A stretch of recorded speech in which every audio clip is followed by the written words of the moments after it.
Chadema si mnajua hawana ofisi sasa hivi? Si mnajua? Si mnajua? Mimi siona mtu anaandika article yoyote kati yenu kusema tu discuss hili jambo. Mmenyamaza tu. Lakini tunavyo vyama vingi kwa mujibu wa sheria. Hiki kimefungiwa. Sijui umefunga kwa ajili ya Heche. Unajua Heche ni mtu huyu? Lissu ni mtu huyu? Lakini ukisema Chadema ni wanachama, mimi nimesema wanasema wako milioni 7. Kwa hiyo wana viongozi wao huko. Mnazuia kuzungumza mambo yao ya huko.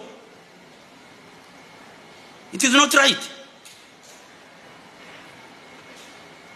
Sasa tukienda na mifano mingine wakina Gwajima hawa na nini. Gwajima, I'm sorry, mimi siisemi serikali. Mimi nasema tabia yetu tu. Rule of law. Gwajima alikuwa na wanachama wangapi? Kama hata Gwajima nenda peleka mahakamani. Ajibu tuhuma zake. Lakini huwezi kufunga makanisa ambayo watu wote wanakwenda kushughulikia imani zao. Lakini wengine tuliletewa taarifa. Mimi ni mmoja. Nyumba yako tunakuja kuchoma Kimahara. Nikasema mimi sijatoka nyumbani kwangu. Vijana hao watanikuta hapa. Wakanibembeleza, we watu wa usalama, mnataka kunipeleka wapi? Na mimi nashuhudia kidogo. Mnataka kunipeleka wapi? Kwenda kukuficha. Na nani? Na wengine wakina nani? VIP ni wakina nani mkoa wa Mara huko? Nikakataa waende kunificha, labda hao wanaonificha nao ndio wananimaliza huko, siende.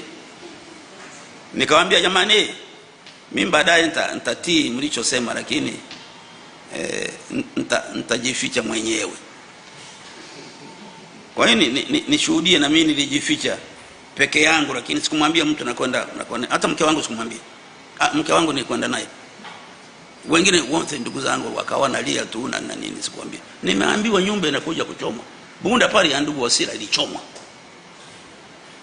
Makamu mwenyekiti wa Chama cha Mapinduzi ilichomwa.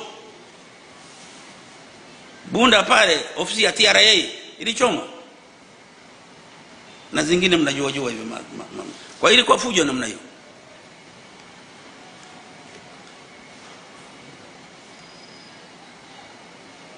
Nchi ikaja askari, polisi, wakutisha na tisha na hivyo.